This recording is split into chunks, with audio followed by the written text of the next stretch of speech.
Hi pals, it's me again, Artie, coming at you from a very itchy linen t-shirt. Okay, before I get into the topic of this video, if anyone has any tips on how to make linen less scratchy, because I bought this t-shirt secondhand online and it was supposed to be brand new with tags, but it has no fucking tags on it. It didn't state it was linen and it just sort of looked like an ordinary t-shirt.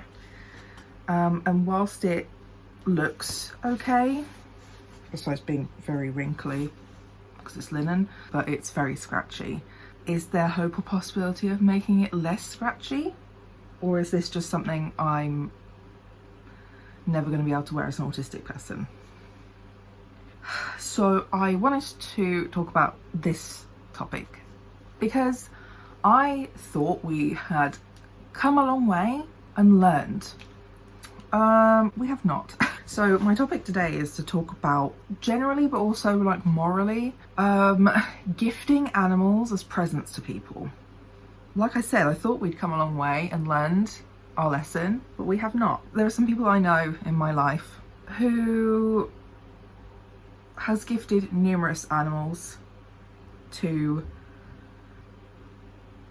people, and most of them have been returned. Or people who have adopted or bought animals who have then not taken care of them and left them on other family members to do that instead. Like, I thought we'd kind of come past doing that. But I mean, I think a lot of statistics that came about during the first couple of years with COVID showed that we have in fact not, as well as this person in my life that I know who is literally doing this as well. I don't really know where to start with this video, I won't lie, because I'm doing it on a whim. But I'll just have a quick look at like the site petkin.com has a bunch of statistics which are very shocking. So an estimated 2.7 million animals enter UK animal shelters each year, and of these 1.2 million are cats, 664,000 are dogs, and 184,000 are other animals like fish, small mammals, birds, etc. Over 50% of dogs entering UK animal shelters are not spayed or neutered, and as a result over 2 million puppies are born every year, and 600,000 of them will die before their first birthday, which is horrific. The number of stray cats and dogs arriving at shelters in the UK has increased by 6% in the last 10 years. Most animal shelters do not have the funding available to save all animals that come into their care, which is something I already know about. I think most of them don't even have the space to house all the animals that come in, which is why I think a lot of animal rescue / adoption services are now working with like a lot of foster carers as and when they can. Of all pets that enter the UK animal shelters, only 11% are reunited with their owners. So that's likely to be, you know, animals that are stolen or have escaped. Probably very rarely the ones that give up their animals are reunited.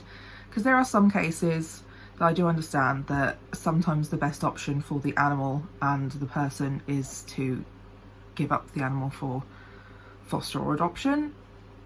That can happen quite a lot with sick, disabled and elderly people, especially if housing circumstances change. You know, cost of living has been really hard on a lot of people, so just making it clear that I am not judging anybody who has really seen no other choice in the matter. Over 50% of dogs entering UK animal shelters are crossbreeds that don't find homes as easily as pedigree breeds, which is also very unsurprising. 60% of animal lovers would consider rehoming a pet, and then only 34%, that's still high though, 34% of people would consider euthanasia for their pet rather than rehoming it.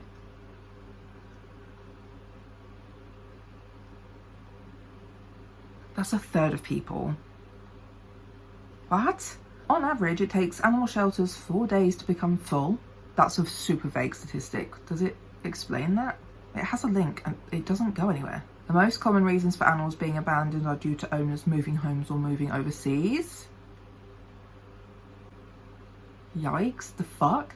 Before adoption, animals in a shelter are health screened. Yeah. That's kind of obvious. That's not very shocking animal shelter statistic. Okay, it comes under positive statistics, the health screening. And then animal shelters receive more than 80,000 calls a year from people looking for a pet to adopt. Apparently there's only around 1,000 animal shelters in the UK, and most of them are run by the RSPCA and PDSA. Okay, this is one I didn't know about. How many kill shelters are there in the UK? I didn't know there were kill shelters in the UK. I thought that was like a very Americanized thing. Apparently there's 6,000 kill shelters in the UK. They can be dog or cat pounds or organisations set up to kill animals for profit. Disgusting! What the fuck? So a kill shelter is a facility set up to euthanize unwanted, abandoned or neglected animals. Usually these shelters are operated by animal control agencies. They're also operated by humane societies, SPCAs and other similar organisations. The goal of kill shelters is to reduce the number of stray or feral animals in a particular area. It's an effort that may be misguided due to government intervention. Cool. So yeah, basically I kind of wanted to talk about this because I don't know whether it's just because I am a overly empathetic animal loving autistic or what. I can't remember what the special like word is for this, but I kind of assign emotions and feelings to inanimate objects as well as alive animals. That's part of the reason why I went vegetarian for 10 years and why I still won't eat like straight up animal meat. I'm more of the flexible pescatarian type. Part of it is I'm over empathetic towards other living creatures. I love animals quite a lot, all kinds of animals. I do have like some select favourites that tend to be dog shaped, but in general I think all animals are amazing and worthy and cool and cute in their own way, you know? Like even spiders that scare the shit out of me, if we can get on like a telepathic wavelength and have like some agreed terms and rules, then we're good. Like I literally had, so out here outside of my door on the ceiling is the loft hatch. There has been, he's been gone for a while, but there has been a spider about that sort of size sort of living up in the small corner by the loft, and I've called him Lofty. And you know, we had an agreement that as long as he didn't come into my room, didn't drop down on me at any point when I would go, you know, leave my room or go to the toilet or whatever, that we were good. We were friends. He's moved out, I don't know where he's gone, but like me and Lofty, we were best buddies. And now we're not. But also generally, I think quite a few autistic people will understand this. I feel like animals just get me in a way that humans just kind of don't. Like I have so many stories over my life, but also in the last few years with my current adopted rescue dog Layla, of where like it's kind of spooky how much they just get you. And I love animals, but particularly dogs, so much that if I think about it too long, I do just start crying because I just love them so much. Like if I sit and just look at Layla for too long, I will just start crying because I'm like, I love you. This is so weird that humans just have these little furry or scaly little animals running around their house. Or feathery, sorry, also the bird pals. And I feel like a lot of my family feel the same way. Like my granddad has a very weird like connection with birds. My grandparents ended up with an African grey parrot years ago, and he loves my granddad, this parrot does. And my grandparents used to have a lot of chickens, like free range chickens here, because I live in the countryside. They had all the space and stuff. Unfortunately, the foxes have gotten brave, and all but one have died now, the chickens. And our last remaining chicken, my granddad has named Gertrude, and she has basically become a house chicken. Like, she has a little like dog bed with a bowl of food and water outside the front door. She goes into my grandparents' living room and shit just to hang out. And my granddad really liked the ducks that were here. You know, my mum also says that she doesn't like going away without the dog now, or leaving the house without the dog, because she gets anxious. So like, my dog has become both of our like emotional like support animal. I've posted a few stories on Instagram about Layla as well, like the few times where I have fallen over and there's been a big crash and I've been in a lot of pain. The dog, like Layla, often goes to alert somebody else in the house and doesn't leave them alone until they get up to come and check if I'm okay. And then recently something similar happened where me and my gran were downstairs. There was a big bang upstairs. My mum was in the shower. We weren't sure if that was her falling over or like maybe just a gust of wind caught a door or whatever. So I called up the stairs to Layla, and I heard her little tappy feet get off bed and come to the top of the stairs to listen to me. And I said, "Is mum okay? Is mum okay in the shower?"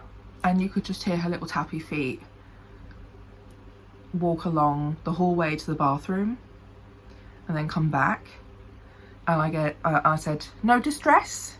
And she just comes downstairs and was like, "No distress, can I go outside now?" And I did go upstairs to check and my mum was fine, but I did recount the story to her and said that Layla did come to check on her. Yeah, so like, to me, like my family and I just kind of speak to animals like they're people a lot of the time. We're just like, tell me your whole family's autistic without telling me your whole family's autistic. All of the pets we've ever had have been really, really, really important to us and have basically been members of the family.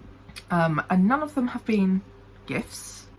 Like, they've been a family decision. Like, my gran wanted the chickens. We adopted Layla a while after our previous dog was put down due to age and illness, and we all adopted her a little bit before I went off to university. Most of the time, a lot of the animals that we have as a family tend to be like right time sort of scenario, because we bought or adopted, whatever the right way of saying it is, our black lab, who definitely had a mix of something going on because he was a big boy after we'd kind of already rescued another dog. But they were the best friends. Brandy and Sparky, they were best friends and they were so cute together. But Brandy was the one that we adopted or slash rescued, and really took care of, because she came to us in a really bad condition, lots of skin problems, very anxious, very traumatized. And then the dog before that, my family had bought for like 50 quid, and he was like a mixed breed, and he was with our family for like 17 and a half years. I've had less of a connection to cats. I've adopted cats with other family members and then not really seen them, so I don't have like a great affinity with cats personally. Don't have a problem with them. We have cats here because other people who live here or around here have cats, and they often, you know, are wandering around outside. Layla likes to go see them and be like, "Oh, hello, what are you doing?" But you know, like, the point I'm trying to make is that these animals are sentient. They create really special and really strong bonds with you. They really love and care for you, and I personally just find that really weird to gift living beings that have some kind of like love and like, you know, their own brains and develop relationships with you. Like gifting living animals feels very strange to me, and a lot of the reasons why I find that strange is because, you know, in gifting circumstances, people are not usually prepared for like the full responsibilities of taking care of those animals. Yeah, we had chickens. Somebody else gifted eggs/chicks to someone in the family. without really thinking about what was going to happen to them. And they just kind of ended up being another responsibility for my elderly grandparents to take care of and deal with. There wasn't much of an upset when they were all by the fox. One of them as well hatched her own chicks. We don't have a cockerel, so she's been getting busy with the neighbours. That chicken and her chicks just got straight up returned, which I find really weird. And then repeat, but with ducks. And then when they got fed up with the ducks, they got returned as well. They'd kind of been partially taken care of by my granddad. My granddad had been really enjoying seeing them around and having them follow him and stuff like that. And they just got returned without him even being consulted or spoken to about it. But it was another thing that ended up being put on my elderly grandparents when they did not consent to looking after these animals, and then taken away from them after they've built like a bonding connection with these animals. Similar to what happened with this parrot that they've had now for years. It was somebody else's parrot who decided they couldn't be bothered to take care of it, so my grandparents ended up with it. And apparently there is another animal due to be gifted at some point, but it's moved from kind of farm birds to dogs, which honestly are even more responsibility than the farm animals, because there's a few things you've got to do with farm animals. Let them out, put them back in at the end of the day, feed them whenever, but also they can feed themselves a lot, and then cleaning out where they live. You don't kind of have to take care of them all the time, whereas dogs are a lot more of a 24-hour kind of care for the most part, especially early on, or like when they get older and stuff like that. And it's just something that I find very uncomfortable, because generally when people gift these animals to people, there hasn't really been a plan put in place. Nobody's sat down to make sure everyone involved can and will give their time to these animals. You know, one of the big things with our lockdowns through COVID is that people adopted animals as like emotional company and gives them a reason to go out daily. But then when people start going back to in-person jobs, so many of the animals have been returned or dropped off at adoption centres or rehomed somehow. And I also just generally feel like if you gift animals, I don't think you understand, I don't think you have any understanding of what living creatures actually need if you're gifting them like inanimate objects, which is why, you know, people are always told don't adopt a dog or a puppy or whatever at Christmas, don't gift animals on Valentine's Day or birthday presents, because there has been correlations with after big holidays, mass returns and abandonments and drop-offs at rescues of animals of all kinds, but usually dogs and cats, because there wasn't a proper adult conversation had with the people who would be involved in caring for these animals. But you probably haven't done enough research, you haven't really logistically looked into it. I also know that a lot of rescues do home visits to make sure that your arrangements and you as a person are suitable to adopt animals. So I know a lot of these animals are not often actually being adopted, they're being bought, which has its own problems along with that as it is. And I just saw like recently on Julian Solomita's Instagram story that they have been fostering a lot of race dogs, like greyhounds. They adopted Bunny a couple of years ago now, but since then they've also been fostering greyhounds. And recently one of them was returned back to them after a week because she was too difficult, and he was clearly upset by that, because he was just like, oh look, too difficult, and was just showing how sweet and lovely and well-mannered this dog was, and that the difficulty was the just having a fucking living animal in your house, that people just don't seem to connect their brain to this fact. It just makes me feel gross. So if you gift animals to people, I have many thoughts and I do have judgments, because the only way I think gifting an animal is okay is if it has been planned amongst whoever it would be involved, and the gifting part of it is just the fact that you've maybe paid for that process, you know, but not necessarily surprise them with the animal with no like planning and thought behind it. Because like a lot of people who choose not to have children but have pets explain how their pets are often like just feel like they're their children, you know. Like with my family, our dogs have always felt very much part of the family. They are just as important as every family member around us. Lots of people, I think there's been studies that have found that actually families who have children and dogs, the love for those is about the same. The only difference would be that if there was a fire, they would go get the child first, but would still want to go back and try to get the dog right away.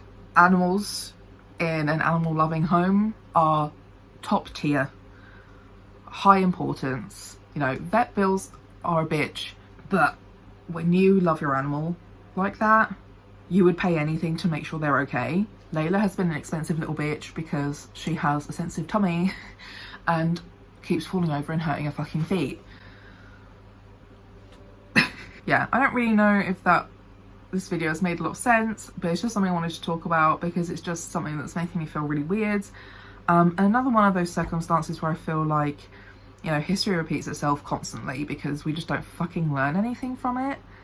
And I don't know how. We just keep ignoring the lessons. So yeah, I just wanted to talk through some of this because it's been on my mind a lot lately.